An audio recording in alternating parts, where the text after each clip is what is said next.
Welcome to another conversation in People in Fundraising. This podcast features interviews with nonprofit professionals who discuss their career journeys, lessons learned, and enthusiasm for working in fundraising. And here is your host, the founder of People in Fundraising, Tim Wilson.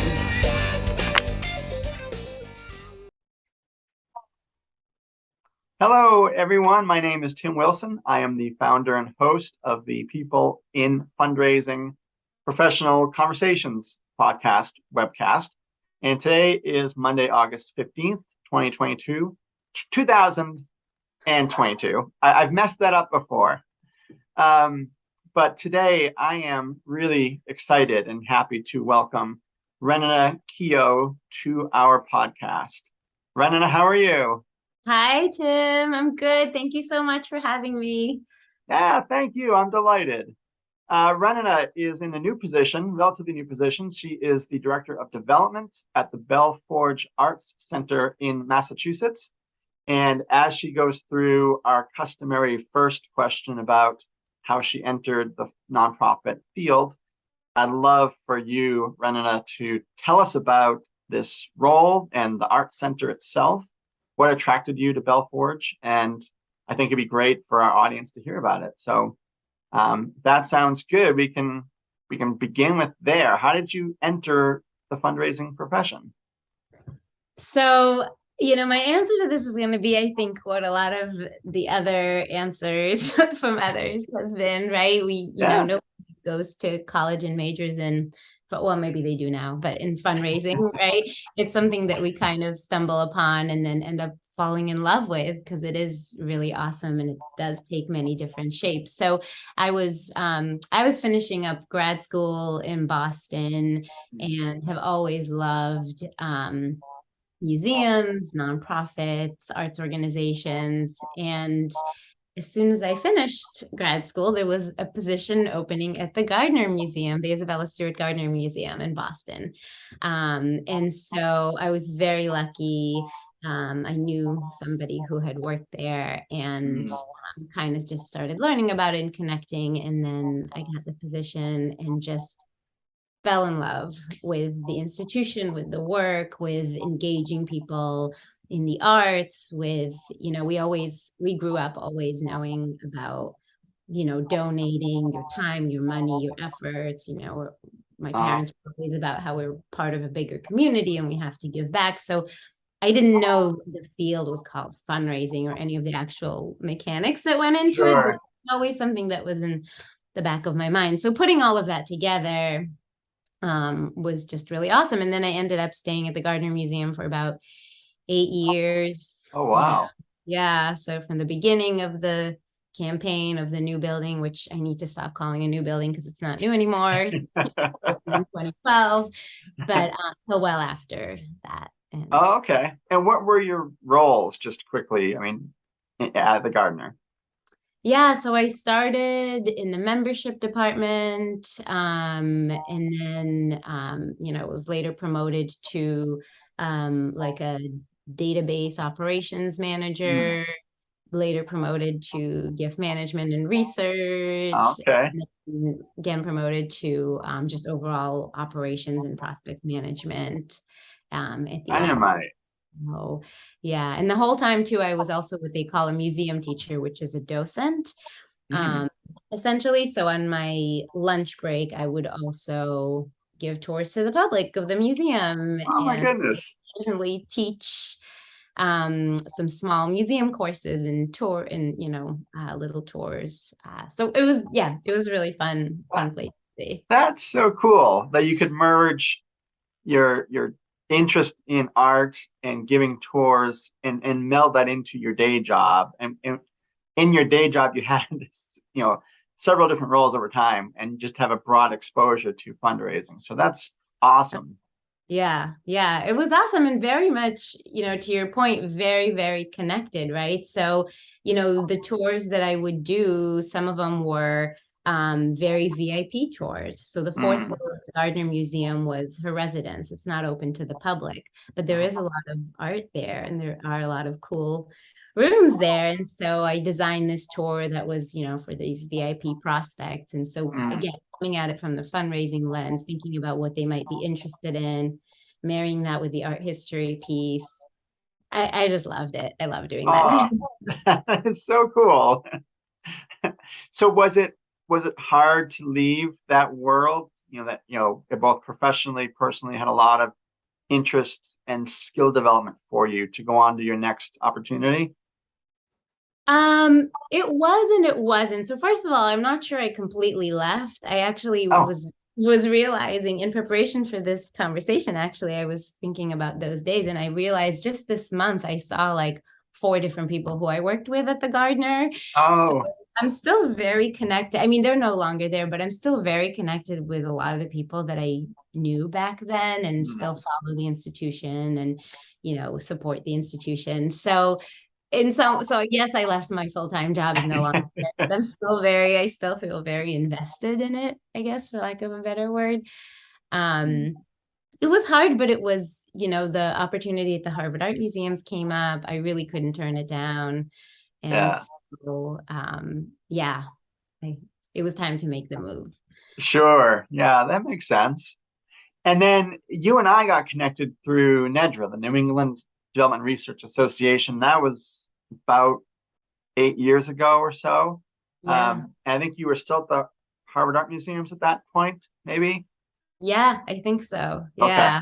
Yeah. Yeah. Sounds right. Yeah. And you and I were on the board of NEDRA together. You joined HBS where we worked day by day.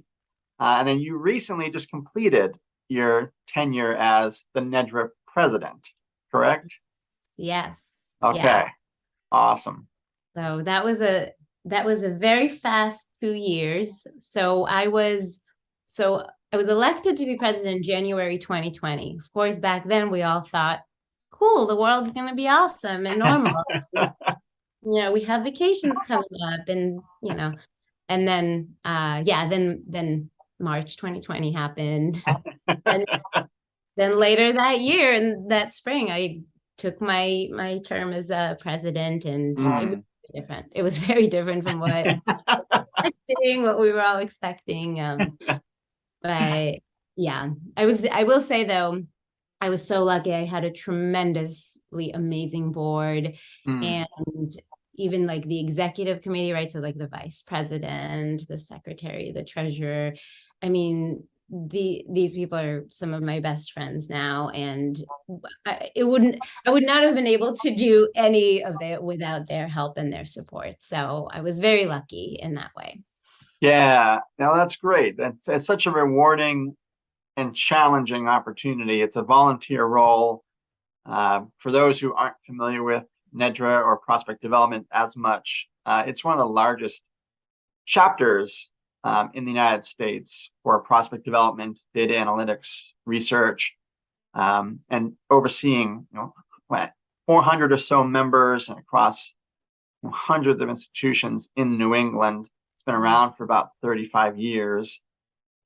So, quite a legacy to build on. And I remember being just a regular board member, there was quite a bit of work. So as president and launching the nationally acclaimed multi-day conference all virtually, that must have been quite an experience. Yes, quite an experience is a good way to put it. But we had, so for me, it was just so important to keep doing what NEDRA does, which is create this community, connect people, have professionals in our field, have this place as a resource, of this NEDRA as a resource, right? And I also had things that I've always wanted to do as a board member, as a NEDRA board member before I became president, that I was like, well, we have to do it. And one of them was creating the DEI Scholarship, right? I always felt like there should be something to encourage more diversity in our field, which, as you know, is really not very diverse right now. Yeah. So we worked really hard. I mean, we had, again, tremendous board members on the board, scholarship committee. DEI committee, and we were able to create that again pretty early on in the pandemic, which is mind blowing with everything else that's going on. But Yeah. yeah. Oh, wow. Wow. I've gotten us a little sidetracked in terms of the career trajectory. So if you want to now, Renana, go bring us back to how you got where you are now. You're at Bellforge Arts Center, and please tell us about your role and what Bellforge does, how long it's been around, and what excites you about working at Bellforge. Yeah, so unlike the Gardner Museum, Harvard Art Museums, even NEDRA to a certain degree, I mean, all these other institutions, not NEDRA, but the other ones have been around for 100+ years, right? The Bellforge Arts Center has been around for a few months. Okay. Technically, a few years. It was born out of another cultural institution, nonprofit institution, but officially it's really just been a few months. So the organization, so part of what drew me to it, right, is this startup kind of aspect of it. And the organization is essentially, we were able to get a lease, a 99-year lease from the town of Medfield on the campus that used to be a former psychiatric hospital. Okay. Actually. So it was the first and last one standing hospital that was built cottage style. So different, really like a college campus, even if you want to think about it. So this idea that instead of just taking people and just throwing them in a cell and letting them rot, this idea that you can actually put them in an institution that's kind of like a home and have them working on a farm that's on the land and have them create dresses. They produce something like 500, 600 dresses a year. Oh, wow. Actually help them get better, make them get better. This whole thing was just a totally new concept. And so the hospital had a very interesting relationship with the town. I won't spend the next 5 hours talking about it. But anyways, for those who are interested, you can Google it. But anyways, so obviously it closed. The historic buildings are beautiful. The campus is beautiful. There's like 200 miles of trails around there, conservation land, all this stuff. And so we were thinking, well, what a great way to preserve the land, preserve the historic buildings instead of tearing them down, and actually have an art center. So it's going to be Performing Arts Center, 300 seat, flexible seating, performing arts space. There's going to be classes, rehearsal space, artist studio, culinary arts program to build on that farming legacy. And it's just the coolest place, and unlike anywhere else where I've ever worked. That sounds awesome. Is there a website that people can go to if they're interested? Yeah, it's bellforge.org.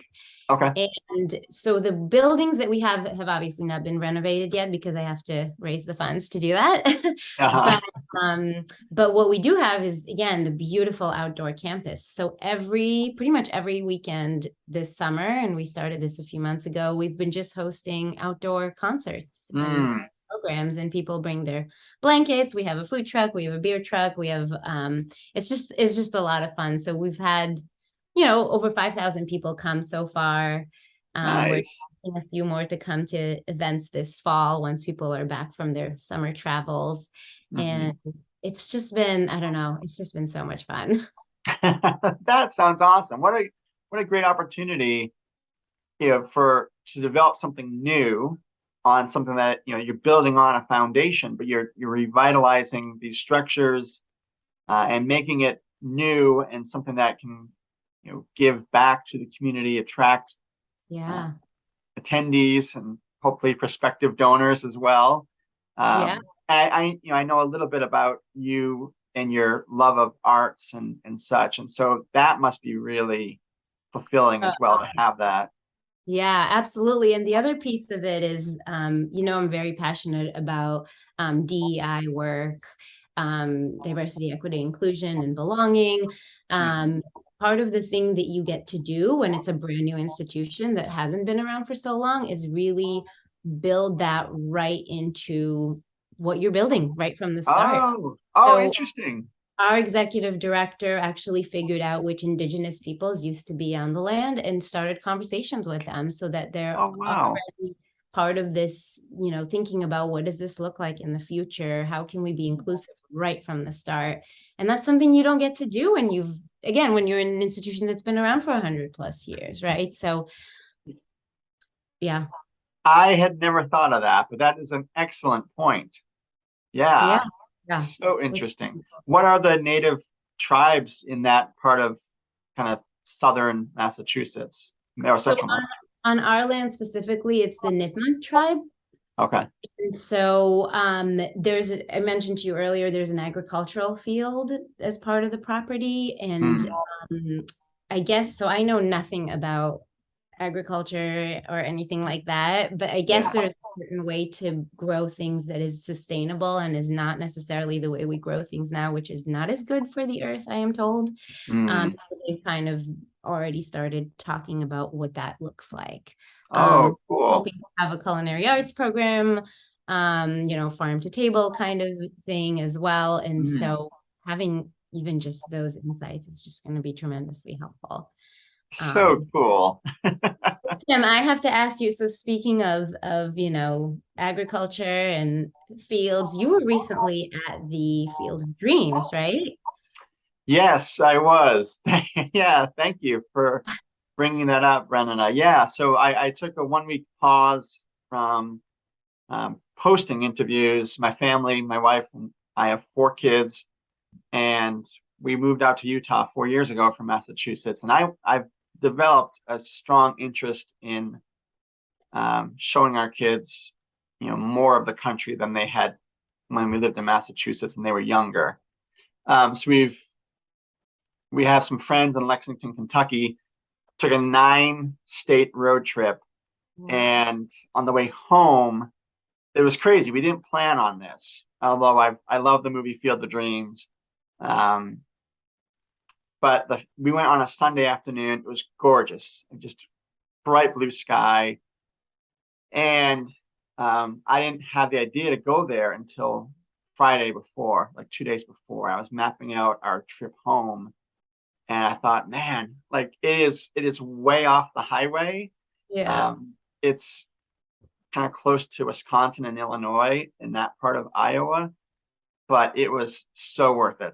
And as we didn't tell our kids ahead of time, and as we got closer, there were signs pointing you to the field in Dyersville, Iowa. So we said, okay, close your eyes and don't look until we tell you to open your eyes again. And we pulled up to the parking lot, and it was amazing. I mean, it was so like a bucket list, beautiful moment.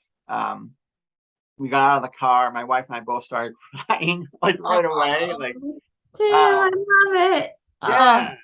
And we my sons and I brought our baseball gloves, and so we got to throw the ball for about a half hour on the actual movie set field. But just amazing. And my wife was taking photographs much of the time, and I'd look over her and she was still like super. I have to tell you, the photo, I saw some of your photos. They're beautiful. Oh, thank you. You guys, this is so awesome that you got to do this. I don't know how I missed this, but I didn't realize it was like a place that you can visit. I thought it was, I mean, I knew of the movie, but I didn't know the place is still something that you can go see. So cool that you guys. Yeah, thank you. I'm trying to compose myself because even talking about it was just really, it brings back some great moments and just really a moving experience. So thank you. Yeah. And if you are into the movie or if you're into baseball, anyone in the audience, it is well worth the trip. So it sounds awesome. And it's not totally random, Tim, that I brought it up. I mean, just that whole concept of if you build it, they will come. Yeah. That's what we're doing with the Arts Center right here. I mean, and I'll tell you, I brought this up in a meeting that I was at work. Because we constantly, that phrase, I don't love this phrase, but people always use it, building the plane as you're flying it. I mean, that's what we're doing. And so there was a meeting I had, I don't know, it must have been a few weeks ago now. But I was like, well, I saw, one of my friends was recently in the Field of Dreams, and if you build it, they will come. And this is why we have to blah, blah, blah, blah, blah, things that. But that's why I was like, I'm gonna have to ask him about that because Well, yeah, very fitting. I liked how you brought that into our conversation. And I mean, there may be application continued to this analogy because whoever owns the site of Field of Dreams has a plan in the next 3 years or so. Uh-huh. I'm not really wild about it. I don't know a lot about it, but they're going to build 12 ballparks, like Oh, kind of town league, little league ballparks to the north of the movie site field. okay. It's like 2 rows of 6 baseball fields in a row. And I imagine they're going to have tournaments there that teams across the country can vie for and then pay Oh, to wow. participate. So, again, they're continuing to build. And, Yeah. I think, for many years, there was not much there. There was the house, there was the ball field. Now they've built it up and they're continuing to build it up.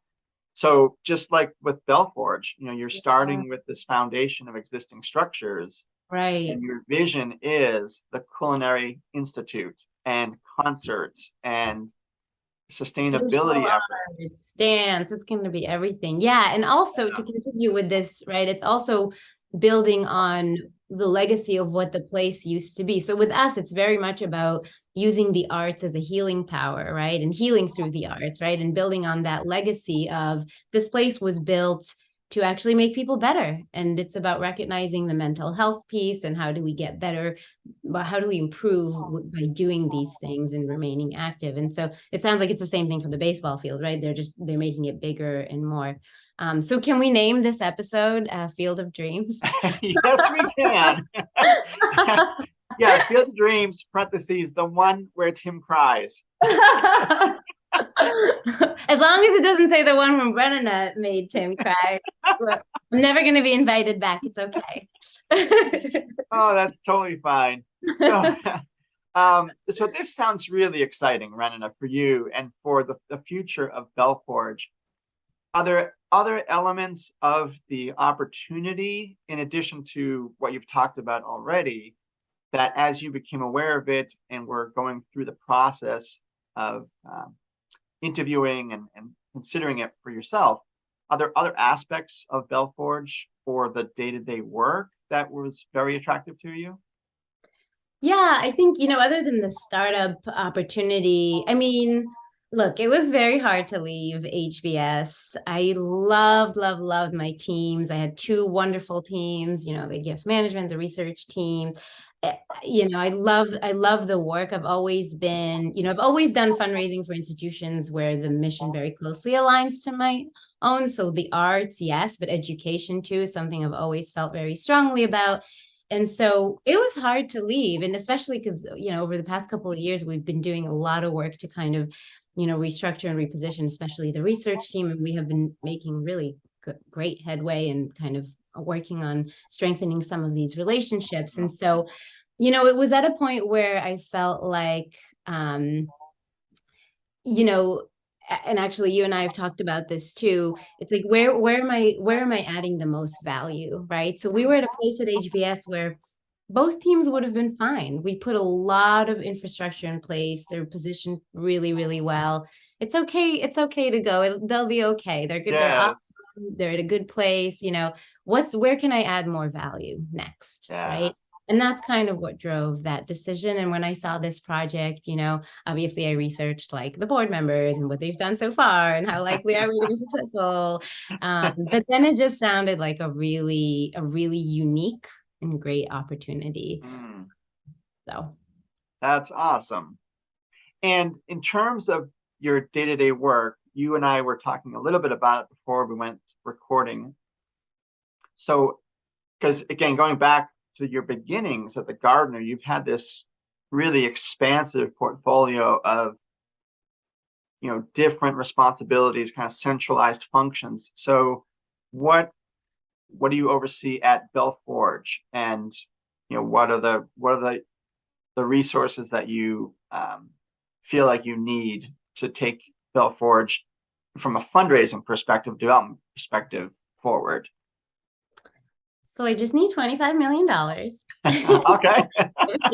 No, actually, we've been doing pretty well. We're 23% of goal so far. So Nice.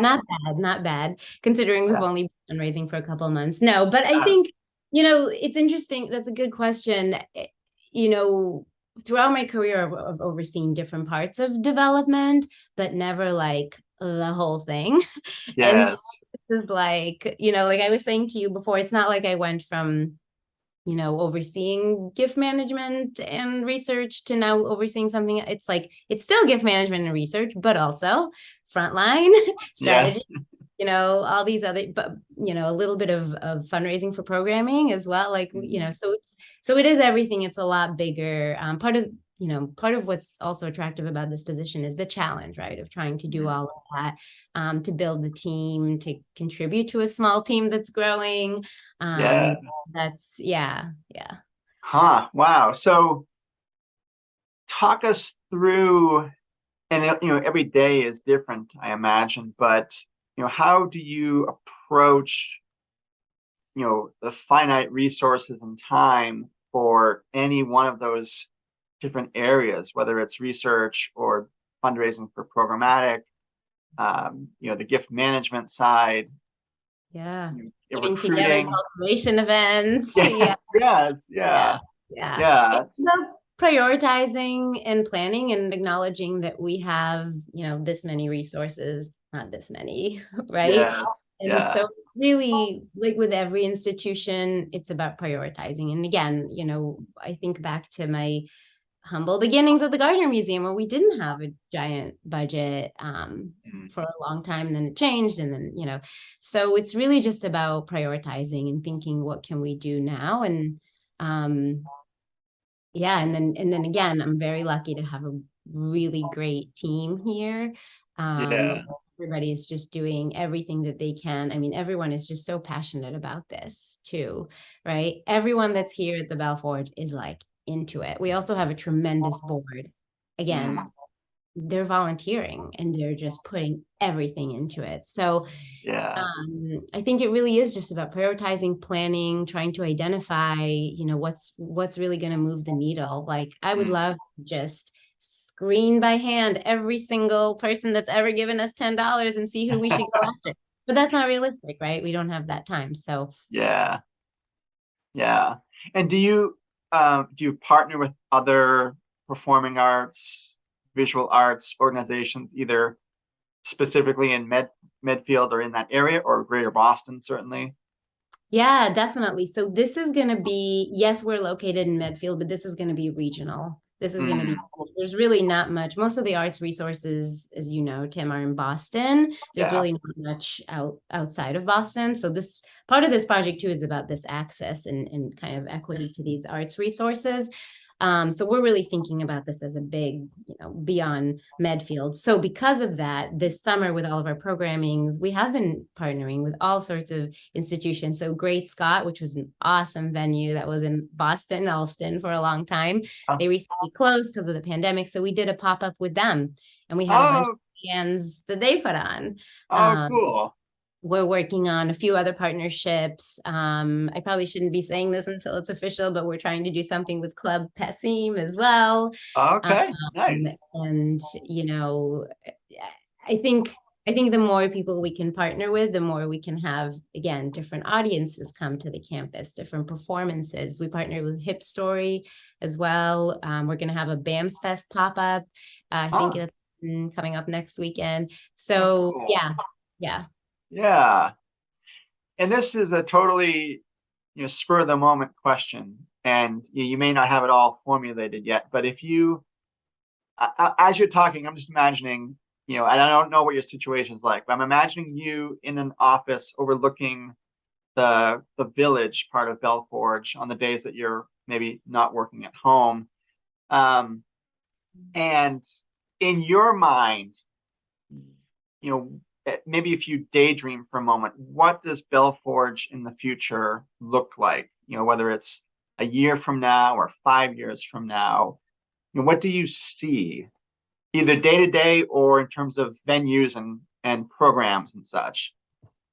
I see a very, very vibrant artist community. So I'm envisioning a beautiful day. Uh-huh.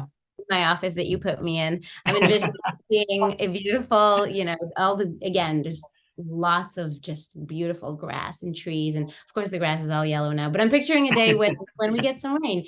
And so beautiful green grass, there's tons of trees. There's a lot of dog walkers as well. I Oh, love dogs. So I'm picturing dog walkers all around the outdoor part. Again, our stage is still there. There's live music, people come in and out, put their blanket. We have these Adirondack chairs now as well, so people can nice. sit on them. Kids coming in to take classes, kids coming by from nearby towns, Mm, actually, that again may not have the opportunity to take classes in their towns, but are coming over to do that here. yeah. All sorts of classes, visual dance, arts, everything. I'm picturing weddings being hosted on our site. Mm, The mhm. center of the Bellforge, the reason it's called the Bellforge is because there's a bell tower Okay. in the chapel, which is part of our building. And then this idea of forging the community around it. So that's the Oh, name. I should probably open with that. You can edit the video to like put that in the beginning. But yeah, that's what I'm picturing. A community essentially from mm. all over the Metro West area and beyond, just coming over to spend time on the campus. And yeah. Ah, that's a beautiful vision. Yeah. And I certainly hope it comes true for you and for the institution. That is marvelous. I love that. There's something, kind of bucolic and serene. Like I grew up not too far from Medfield in Bridgewater, Massachusetts, and a lot of towns in that area have this town green, and trees and grass and memorials and such. And it's a very a calming, centering spot in my mind, in my heart, and I hope the same comes true for Bellforge. That's awesome. Yeah. Thank you. Yeah, Can I put in yeah, a plug for a little video, which kind of is sort of like what I described, but yes, absolutely. Please do. if anybody wants to look it up. So it's just bellforge.org/video, and you can just see our little 2-minute video, which is narrated by John Berman of CNN. Oh, nice. But he kind of walks you through what our vision is and how we hope this will kind of come to fruition. But Oh, so cool. That's Bellforge with an E on the end, correct? yeah, Okay, yep, great. Yeah, just like the verb. Yeah. yeah. Awesome. Well, Renana, I've totally enjoyed talking with you. Just as a last question, as we talked a little bit today, the past president of NEDRA, you're still connected socially to people from the Gardner, but you've led tours of museums, like Parent Tours is a business you started, I believe. You've been an instructor. You have young kids. You're wearing multiple hats at a centralized organization. Now you're at Bellforge. How do you approach trying to find balance for your own fulfillment, your own development as a person, but moving those other pieces that are integral to who you are forward as well? Yeah, so if by balance you mean time, I mean, look, the key to all of this is being passionate about what you're doing, right? Like life is short, right? Everybody says that, but it's true. And when you're passionate about something, when you really believe in something, when you really believe in doing something that will be here long after we all are, I mean, you find the time for it, right? And Yeah. again, just kind of as much as is possible to be organized and plan, right? Like right now I'm going to work on NEDRA. Right now I'm going to do my work at the Bellforge. Here now I'm going to do my tours. Things don't always go according to plan, I know, but as much as you just kind of make a plan and make it work, again, it has to be about things that you're passionate about, or else it doesn't work. So balance, I don't know that I figured that out. If anybody has figured that out, let me know. But finding the time, I think, is a different question, and you make it happen. Yeah, I really like that because I think my mindset is more about the process. Like how am I going to make the time? But I like how you think about it, where it's the passion infuses what you do, and then you allocate the time, the energy, the attention. So, I mean, I may do that as well, but that's not my initial intuitive thought. It's like, I've got an interview at 10 o'clock, my time with Renana. I'm going to set this up. And then as we talk, my passion comes through, but it may not be the thing I lead with. So I love hearing how other people think about approaching the many things in their life. So, and for you, it starts with passion. Although I'll push you on this a little bit, Tim, because I think when we take a step back and look at this whole awesome podcast series that you've created, that's passion. Yes. Thank you.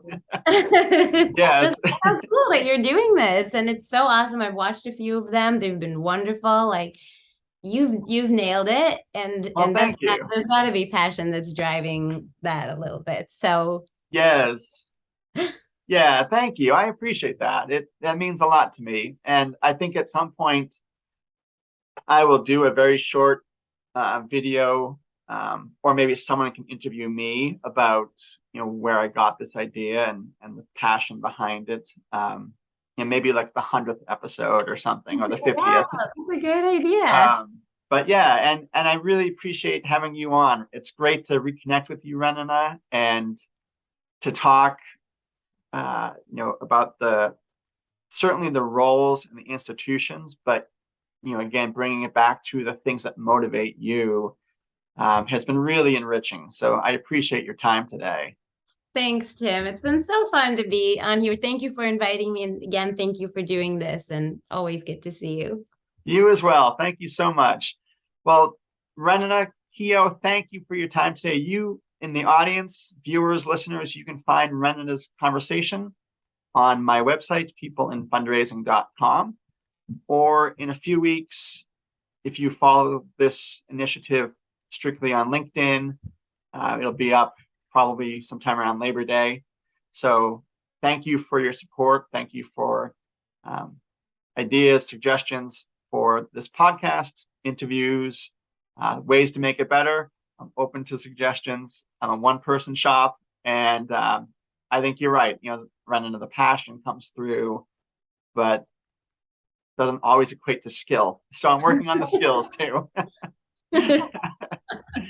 Well, thank you everyone for your time, and we'll see you next week.